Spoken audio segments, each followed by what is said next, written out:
Hey, what up, everybody? Stevie Breach coming back to you.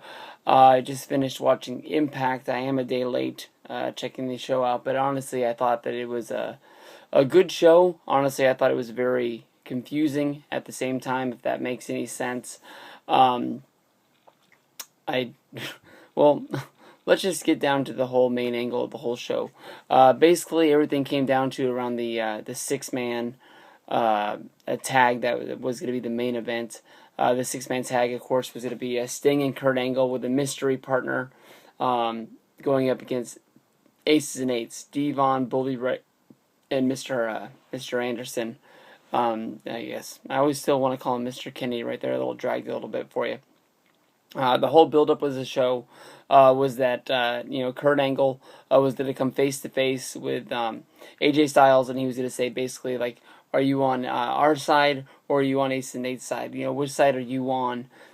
Basically, AJ didn't want to answer that question, walked out on Kurt Angle. Kurt Angle and AJ came to blows as they were fighting up the ramp.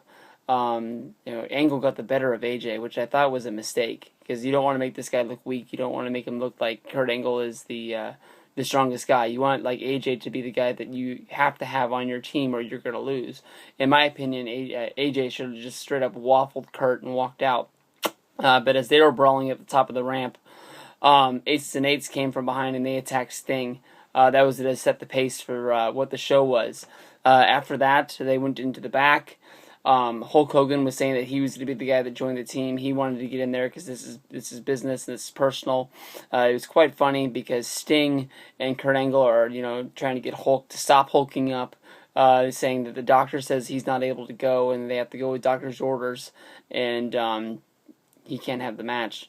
Hogan is the freaking GM of the company. He can do whatever he wants to. If he wants to say that he can wrestle, he can wrestle. He's the guy that would have to have the last word. But for some reason, Sting, who was the old GM, and Kurt Angle was the voice of reason. And then they decided to get Magnus. Magnus had a match on the show already. He had a match booked that he was going to fight Doc from Aces and Eights. Aces and Eights on their side. Fucking D'Lo, is still on the outs. He volunteered to have the match against Magnus. Ace and Eights didn't have enough faith in D'Lo to put him out there, so they put freaking Doc, the guy from Straight Edge Society back in the day. They sent him out there to have the match. Magnus got the best of him, so basically they laid him out in the back. It was much like the Nexus versus Team WB storyline when they had the one spot left open, and Nexus kept on killing guys, week after week to make sure that people weren't going to be there. They laid out the Great Khali, Mark Henry, Kofi Kingston, anybody they thought was going to be taking that last spot, they did it. So that's what Aces and Eights were doing at the time. In my opinion, if it keeps going the way that they're going with TNA, they really do have a star in the making in Magnus. I really like this guy. What they're doing with him is really, really good stuff, and it was really, really fun. From there, according to them, there's nobody left. I don't know what happened to Eric Young and his push. Eric Young came back at the pay-per-view.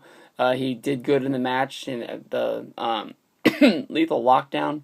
I don't know.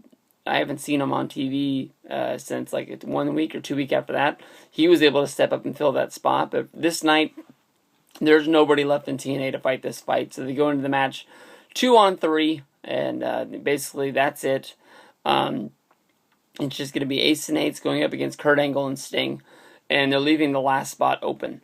Basically, the match goes down. It's back and forth. There's the good matches at the time when Ace and Eights is taking the boots to him, and then there's other chances when it looks like Sting's actually going to be able to pull it out.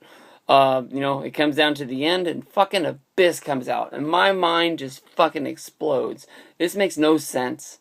No sense at all. The last time we saw Abyss was involved in the Bully Ray storyline that was with Joseph Park. I guess Joseph Park is no more. He just got a t-shirt put up on WWE.com or on shoptna.com. clearance to sucker out, I guess, because I don't know how you can do Joseph Park and you can do it Abyss. To me, honestly, yes, I thought the Joseph Park storyline went a little bit too long, but they milked as much out of it as they could. It went through times when it was really, really funny and confusing at first, and then it went through times when it was just drop dead hysterical, and then they just got to the point where it tailed out into nothing. So, you had to bring Abyss back at some time, but bringing him back for this makes no sense at all. I don't remember him having any connection to Aces and Eights. He does have that little small storyline with Bully Ray, or maybe Bully Ray is the guy that made him disappear, but I don't even remember TNA really solving that together, saying that he was the guy that, basically killed Abyss. And if Abyss was dead, the whole storyline was dropped that they were trying to find the guy. Why is he driving around the arena, wherever the hell they're at, talking to Hulk Hogan on the cell phone to get Hulk Hogan to say, like, it's now or never, you need to come there? Because the whole thing was that Hulk Hogan had somebody on the phone that was willing to take that spot, but he needed, that little push to be, added onto the team. He came back, he laid everybody out on his own, much like Hulk Hogan said that he would in the back. So, even Abyss, who wasn't even in the match, Abyss is the guy who got the fucking pin. Why'd the ref count it? I don't know. My mind fucking blew up. From there, the other second main event was the Bobby Roode and Austin Aries versus Christopher Daniels and Frankie Kazarian match. Basically, James Storm was the referee. Before this, you had both teams go up and James Storm try to kiss his ass. They were both pretty good, little clips to add to the match. At the end, I don't even know what the fuck happened, but basically, they played Storm's music and Storm walked out. The referee walks out of the match, they play his freaking music, and they leave all four guys in the ring all freaking confused. Who won the match? Who's the number one contender? I have no idea. We go a few segments down the back, and he's laid out in the back, and you see, freaking Roode and Aries walking one way, and you see Daniels and Kaz walking the other way. Who laid him out? I have no freaking clue. The only thing I can guess is that come the pay-per-view, James Storm's walking out of there with the tag titles. Whether if he does it with a mystery guest partner, I don't know. But thinking of TNA being WCW, he's walking in there on his own and he's walking out with them. One-man team. That's all I can think of. Anything else that can be there? Basically, Gail Kim lost a match. She laid out Tara, so I guess she has no muscle in her group to go up against Taryn Terrell anymore. She took her own girl out, which makes no sense at all either. There was one point when Kenny King came out to cut a promo. I honestly hadn't seen Kenny King on TNA in so long that I forgot he was in TNA, let alone the X Division champion.